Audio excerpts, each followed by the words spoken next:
మోకాళ్ల నొప్పులు, gas, gut health వంటి సర్వ రోగాలకు నివారణి అరుణ యోగా ఆముదం. మిస్టర్ జగన్నాథం, ఇది రాతికోట. యమపాశం అని పిలువబడే ఆంధ్ర సెంట్రల్ జైలు. ఇండియాలోకెల్లా, నోనో ఆసియాలోకెల్లా ఇది అతి పటిష్టమైన జైలు. ఎన్ని ప్రయత్నాలు చేసినా నేరస్తుడు ఇందులో నుంచి తప్పించుకోవటం అసాధ్యం. ఐసి యమపాశ నుంచి ఎవడూ ఎలా తప్పించుకోలేడో ఇది అంతే అన్నమాట. ఎస్, నగరానికి దూరంగా ఎత్తైన కొండ మీద ఉంది. ఒక పక్క భయంకరమైన లోయ, మరొక పక్క ఎత్తైన గోడలు, కరెంట్ ఫెన్సింగ్, కట్టుదిట్టమైన కాపలాలు. It is impossible to escape from this jail. Even then there are so many complications. సాధారణంగా ఈ జైలుకి సూపరింట్ గా రావాలంటే ఎవరైనా సరే వెనుకంజ వేస్తారు. అలాంటిది కావాలనే మీరు ఈ జైలుకి సూపరింట్ గా వస్తున్నారంటే మిమ్మల్ని అభినందించి తీరాలి. జీవితంలోనైనా జాబ్లోనైనా ఒక ఛాలెంజ్ ఉంటేనే అందం, ఆనందం. నిజమే, కానీ ఈ ఉద్యోగం వట్టి ఛాలెంజ్ మాత్రమే కాదు, ఇది చాలా రిస్క్ తో కూడిన పని. ఎందుకంటే ఈ జైల్లో ఉండే నేరస్తులు రక్తం తాగే రాక్షసులు లాంటి వాళ్ళు. వీడు మాస్ మర్డరర్ బోస్. వీడు 20 మంది ఆడవాళ్ళని రేప్ చేసి చంపిన ఇండియాస్ బోస్టన్ స్ట్రాంగులర్ కాసిం ఖాన్. వీడు కలకత్తా కిల్లర్ గా పిలువబడి ఎంతో మంది పిల్లల్ని చంపిన రాక్షసుడు కాళీచరణ్.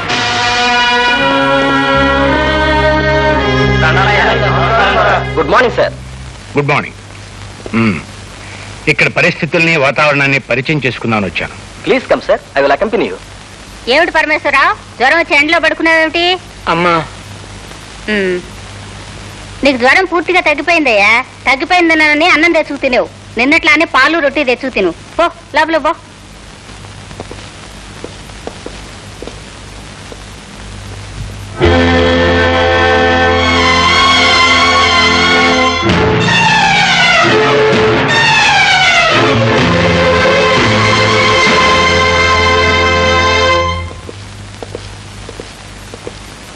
వాట్ మిస్ రాజా, ఎవరావిడే?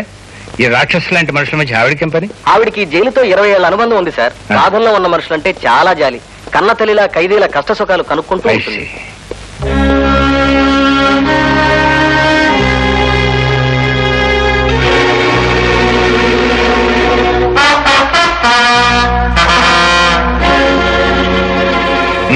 అతను భీమరాజుని నొటోరియస్ క్రిమినల్ సార్. పేరు విన్నాను. ఇతనే కదూ పెద్ద పెద్ద పాలిటీషియన్స్ తో సంబంధం ఉన్న దాదా? Yes sir. రాజకీయపరమైన హత్యలకు, గూడు పుటానీలకు వీడికి వేలు లక్షలు సొమ్మిచ్చి ఎంతో మంది ఉపయోగించుకుంటారు సార్. జాలి, దయ, దాక్షిణ్యం ఏమాత్రం లేని కర్కోటకుడు సార్ వీడు. వీడు ఇక్కడ ఉండటం మూలంగా పాపం ఎంతమంది రాజకీయ నాయకులు ఇబ్బంది పడుతున్నారో. చక్కటి సార్, ఇవాళ మన కార్యక్రమాలు ఏంటి? బుక్కుతి ముందు మీకోసం శ్మశానంలో పీనుగుల్లా కాసు కూర్చున్న నలుగురిని కలుసుకుని పలకరించడం. ఆ తర్వాత మధ్యాహ్నం లంచగొండి మంత్రి గారింటో లంచి. సాయంత్రం 4 గంటలకు కత్తెర పని. కత్తిరి పని? అదేనండి కత్తెర పని. కత్తిరి పని నేసేటయ్యా? నేనేమన్నా మంగళం అనుకున్నావా, లేకపోతే జేబులు కత్తిరించోడు అనుకున్నావా? అదేం కాదండి, రిబ్బన్ కత్తిరింపు. హనుమాన్ జంక్షన్ లో బార్ ఓపెనింగ్. మరి అలా చెప్పాడు వచ్చు కదటయ్యా. అసహ్యంగా కత్తిరి పని అంత పెట్టి తర్వాత సాయంత్రం 6 గంటలకి తాపీ పని. అదేనండి అనాథ శరణాలయం పునాది రాయి మీద ఇంత సిమెంట్ కొట్టడం. ఇదిగో నలుగురు ఉండగా కత్తిరి పని తాపీ పని కదయ్యా, బాగోదు. అలాగే సార్, పద. అలాగే.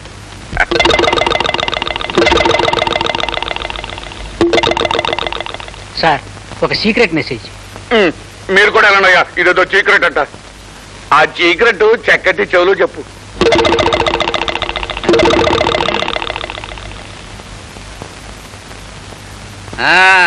అయ్యా, మనం జైల్లో మనం జైలేటి పొరపాటు జైలు సూపరింటెండెంట్ గా వేయించిన జగన్నాథం గారి దగ్గర నుంచి మెసేజ్. ఏటాడు చూపదంటూ ఆ దేవరాజు గారిని జైలు నుంచి బయటకు పంపి ఏర్పాటు చేశాట. ఆయన ఆఫీసర్ గా ఛార్జీ తీసుకున్నారట. ఆ భీమరాజు గారిని చూశారట. త్వరలోనే తప్పించే పథకం వేస్తారట. ఆ సూపరింటెండెంట్ గారు తొందరలోనే పథకం వేసి ఆ భీమరాజు గారిని జైల్లోంచి బయటకు పంపేయాలా?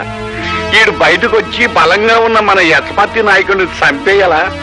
అప్పుడు చూడు చక్కటి, ఇక మన ఎలక్షన్లు వస్తున్నా ఎంతగా గెలిచినట్టే. రాత్రి కోడి కూరతో పాటు ఒక క్వార్టర్ బాటిల్ కూడా కొట్టుకొచ్చాయి. చొక్క పెడితే ముక్క మరింత రుచిగా ఉంటుంది. అలాగే గురు.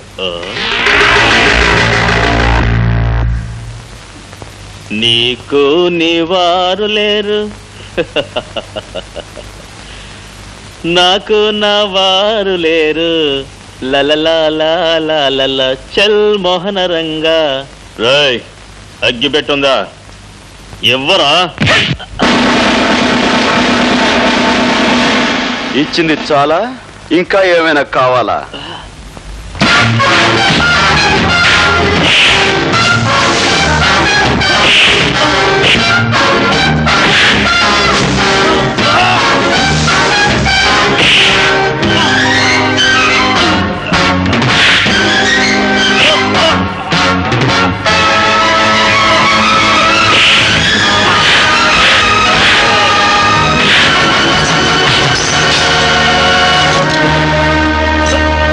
బయట ప్రపంచంలో నువ్వు పెద్ద పులివి కావచ్చు, సింహానివి కావచ్చు, కానీ ఇక్కడ మాత్రం నువ్వు ఒక కుక్కవి.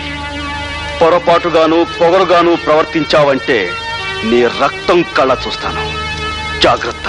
జాగ్రత్తగా ఉండవలసింది వాళ్ళు కాదు మిస్టర్ గోపి, బాధ్యత గల ఆఫీసర్లమైన మనం. అధికారం అవకాశం చేతిలో ఉన్నాయి కదా అని ఒళ్ళుపై తెలియని కోపంతో ఖైదీలను కొట్టి గాయపరచడం చాలా పొరపాటు. అతను పొగరుగాను పొరపాటుగాను ప్రవర్తిస్తే నోరు మూసుకుని కూర్చోమంటారా? రూల్స్ ప్రకారం పై అధికారులకు రిపోర్ట్ ఇవ్వాలి. సార్, మీ తల్లిని గాని మీ చెల్లిని గాని ఎవరైనా మీ కళ్ళ ముందే అవమానపరిస్తే ఆగి రూల్స్ ప్రకారం కంప్లైంట్ ఇస్తారా, లేక అక్కడికక్కడే అతనికి బుద్ధి చెప్తారా? ఏమిటి నువ్వు అనేది? అవును సార్, తల్లిని చెల్లిని ఎవరో పరాయివాడు మాట అంటే నోరు మూసుకుని ఊరుకునేవాడు పౌరుషం ఉన్న మగాడు కాదు. అంటే ఆ శారదమ్మ మా అమ్మ. నేను నీకు అమ్మని గనక నువ్వు నన్ను గౌరవంగా అభిమానంగా చూస్తున్నావని అందరూ అలాగే చూడాలని ఎక్కడుందిరా? అదే మాటమ్మా, నువ్వు నన్ను ఎలా చూసుకుంటున్నావో ఆ జైల్లో ఉన్న ప్రతి దొంగ విధవని అలాగే చూసుకుంటున్నావు కదా. అయినా వాళ్ళకి మంచి మర్యాద. ఇదిగో నువ్వు అసలు ఏం పని చేయకు, అలా పెట్టు. అవును, ఏం చెప్తున్నాను? ఎప్పుడో నా చిన్నప్పుడు ఏదో పని చేసావంటే అర్థం ఉంది. ఇప్పుడు నేను ఇంత పెద్ద ఆఫీసర్ అయ్యాను కదా, ఇప్పుడు కూడా ఆ జైల్లో ఉన్న దొంగ విధవల గురించి. నీకు అలవాటు లేని పని ఎందుకురా? అలవాటు లేని పనులట. ఎన్ని గొప్ప గొప్ప పనులు చేస్తున్నాను. ఏమిట్రా నువ్వు చేస్తున్న గొప్ప గొప్ప పనులు? అక్కడ నేను ఒక మాటన వాడి బూజు దులిపిస్తానా? ఇదిగో ఇక్కడ ఇంటి బూజు దులుపుతున్నాను. ఇంత చేసినా ఒక్క ముద్దు, నుదురు మీద ఒక్క ముద్దు ఇచ్చి, ఒరే గోపి ఇవాళ గ్రేట్ రా అంటే ఈ అల్పజీవి ఎంత సంతోషిస్తుంది. అబ్బే అదేమీ లేదు. పోమా, అసలు ఇండియాలో ఉన్న తల్లులందరూ ఇంతే. చేసిన పని గుర్తింపు ఉండదు కదా. ఒరే నాన్న, నిజంగా నువ్వేదైనా గొప్ప పని చేసి నేను తలెత్తి చూడాల్సినంత ఎత్తుకి ఎదిగిపోయిన రోజున నువ్వు అడగక్కర్లేదురా. ముద్దైనా దీవెనైనా నేనే ఇస్తాను. సరే, చూస్తూ ఉండు. నువ్వు మెచ్చి ముద్దిచ్చేంత ఘనకార్యం తొందరలోనే చేసి చూపిస్తాను. మా బాబాయ్ గారి ఇంట్లో నేను చూసిన దట్టి హరి పిక్చర్ కాస్త బ్రహ్మాండంగా ఉంది. అందులో క్లీన్ టేస్ట్ ఒక పోలీస్ ఆఫీసర్ ఎంతో డేరింగ్ గాను ఎంతో ఇంటెలిజెంట్ గాను ఒక గ్యాంగ్ స్మాష్ చేశాడే. పిక్చర్స్ లోనే కాదే, మామూలుగానే పోలీస్ ఆఫీసర్ చాలా తెలివిగాను చాలా డేరింగ్ గాను ఉంటారే. రబ్బిష్. తీరిగ్గా కూర్చొని పోలీస్ డిపార్ట్మెంట్ ని పొగడ్డమే కార్యక్రమంగా పెట్టుకున్నారా? మీకెవ్వరికీ మతిలేదే. అదేమిటి? లేకపోతే వాళ్ళని పొగట్టమేమిటి? సినిమాల్లోనూ నావెల్స్ లోనూ వాళ్ళు ఒకేసారి డజన్ మందిని పట్పట్లాడించేస్తారు కదా అని నిజ జీవితంలో కూడా పోలీస్ ఆఫీసర్లు పెద్ద హీరోలు అనుకుంటున్నావా? నా ఉద్దేశంలో వాళ్ళంత ఫూల్స్ మరొకళ్ళు ఉండరే. అదేమిటి? జైలు సూపరింటెండెంట్ జగన్నాథం గారు అమ్మాయివి నువ్వే ఆ డిపార్ట్మెంట్ గురించి అంత తేలిగ్గా మాట్లాడతావే? మాట్లాడటం కాదు, కావాలంటే బెట్. నేను ఒకే పోలీస్ ఆఫీసర్ ని వరుసగా 3 సార్లు ఫూలం చేస్తాను. ఓకే? అయితే ఏ పోలీస్ ఆఫీసర్ ని ఫూల్ చేయమంటారు? మీ నాన్నగారు జైలు సూపరింటెండెంట్ కదే, ఆయన దగ్గర పనిచేసే ఆఫీసర్స్ లో ఎవరైనా సరే. Okay, operation fool the officer ఇప్పుడే ఆరంభం అవుతుంది. Come on. Hello hello, police officer Gopi గారా అండి? సార్, నేను కస్తూరిబా విమెన్స్ హాస్టల్ నుంచి ఫోన్ చేస్తున్నాను సార్. ఒక రౌడీ విధవ మా హాస్టల్లో జ్వరబడి గర్ల్స్ అందరినీ అల్లరి చేస్తున్నాడు సార్. అతను ఈ మధ్య జైలు నుంచి రిలీజ్ అయ్యాడట. చాలా కాలంగా ఆడగాళ్ళు లేకపోవడంతో మా అందరినీ చూసి శివాలెత్తిపోతున్నాడు సార్. చూడమ్మా, నువ్వు ఫోన్ చేయాల్సింది నాకు కాదు, 1 టౌన్ పోలీస్ స్టేషన్ కి. చేయాల్సింది పోలీస్ స్టేషన్ కని తెలుసు సార్, కానీ ఎంత ప్రయత్నించినా ఎవ్వరూ ఫోన్ తీయడం లేదు సార్. అయ్యో సార్, కత్తి పట్టుకొని కనిపించిన ప్రతిదాన్ని రేప్ చేసే కార్యక్రమానికి సిద్ధపడుతున్నాడు సార్. అయ్యో, మా వాళ్ళంతా భయంతో అరుస్తున్నారు సార్. మీరు రావాలి, లేకపోతే రేప్ మీద రేప్ జరిగిపోతుంది సార్. రేపొద్దున్నకి మా శీలాలన్నీ మా దుర్మార్గుని కబంధ హస్తాల్లో బలైపోతాయి సార్.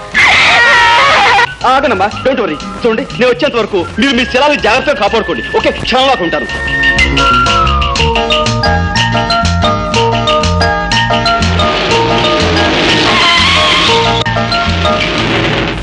మీరేనా police officer? Yes, I'm Officer Gopi. అమ్మయ్యా. Where is that bloody rapist? అదిగో అటువైపు పరిగెత్తాడు. Ray! ఏమ్మా వాడి వల్ల మీకేమీ ప్రమాదం జరగలేదు కదా? మా ఫ్రెండ్ లత్తో అదే దీంతో వాడు ప్రోగ్రాం ప్రారంభించబోయాడు. అందరం కలిసి అరిచేసరికి అదిగో ఆ కనిపించే వార్డెన్ గారు కొంపలోకి దూరాడు. కొంపదీసి ఆవునేమైనా చేస్తారేమో. సార్ సార్ ఎస్ తలుపు కొట్టకండి. వాడి కార్యక్రమం డిస్టర్బ్ అయిందనే కోపంతో ఆవిడ్ని పొడి చేస్తాడేమో. సార్ వాడిలాగా గొట్టం పుచ్చుకొని పాకి చప్పుడు కాకుండా పై కిటికీలోంచి దిగడం మంచిది. గొట్టం నేను. సార్ ప్లీజ్ మా వార్డెన్ గారి ప్రాణాలు కాపాడండి. All right.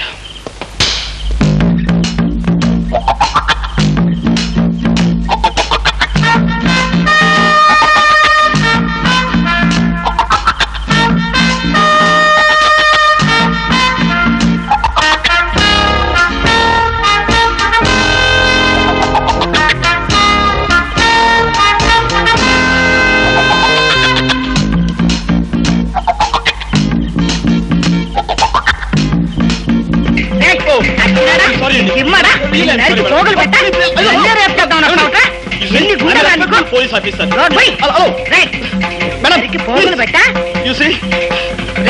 దొంగ వెధవా ఇప్పుడు కాదా 20 సంవత్సరాలకు ముందు వస్తుంది నిన్ను ఒక ఆట ఆడించుండేదండ్రా నేను.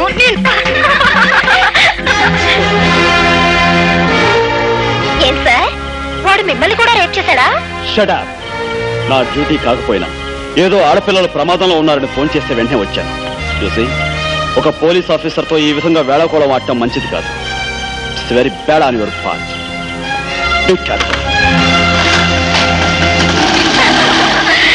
చూసారా ఒకసారి అయింది ఇంకా 2 సార్లు. హాస్టల్లో ఉండి నువ్వు చేస్తున్న అల్లరి ఇవన్నమాట. అల్లరేమి డాడీ, అతన్ని 3 సార్లు ఫోన్లు చేస్తానని పందెం కాశాను. చేసి తీరతాను. అసలు నా ఉద్దేశంలో ఈ కాలం అబ్బాయిల్ని జూలోను వాళ్ళ మెదడుని మ్యూజియంలోనూ పెట్టాలి. చచ్చా ఏం మాటలమ్మావి. ఇక్కడ నేను ఇంట్లో చూసిన వాళ్ళు ఎవరూ లేరు. ఇల్లు చూస్తే ఊరికి దూరంగా ఉంది, జైలుకి పక్కగా ఉంది అని నిన్ను హాస్టల్లో ఉండి బుద్ధిగా చదువుకుంటే నువ్వు అబ్బాయిల మీద రీసెర్చ్ చేయడము, పోలీసులను అల్లరి పెట్టడమునా? అది సరే, వాడికి ఒళ్ళు మండి నేను ఒక ఆట ఆడించాడు ఏమవుతుంది? అతను ఆడించడం కాదు, రేపు క్రికెట్ మ్యాచ్ లో అతన్ని అతని టీంని మేము ఆడిస్తాం, ఓడిస్తాం.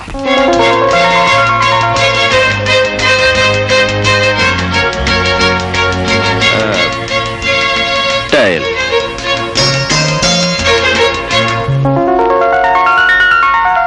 వావ్ హెడ్ బ్యాటింగ్. ఓకే. మీ ప్లేస్మెంట్స్ జాగ్రత్త. మేము బౌండరీస్ సిక్సర్స్ కొట్టబోతున్నాం. మా ఫీల్డ్ ప్లేస్మెంట్స్ నీకు తెలుసా?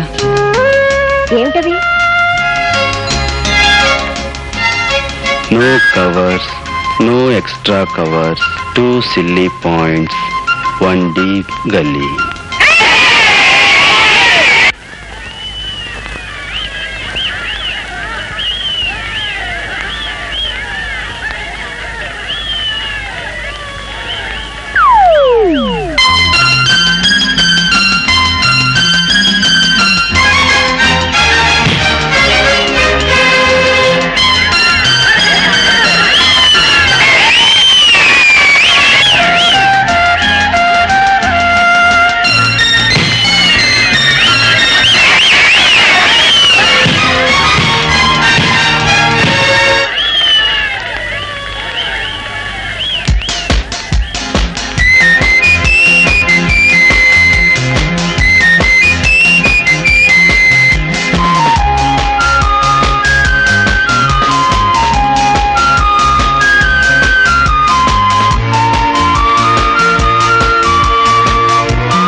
Hello, second time.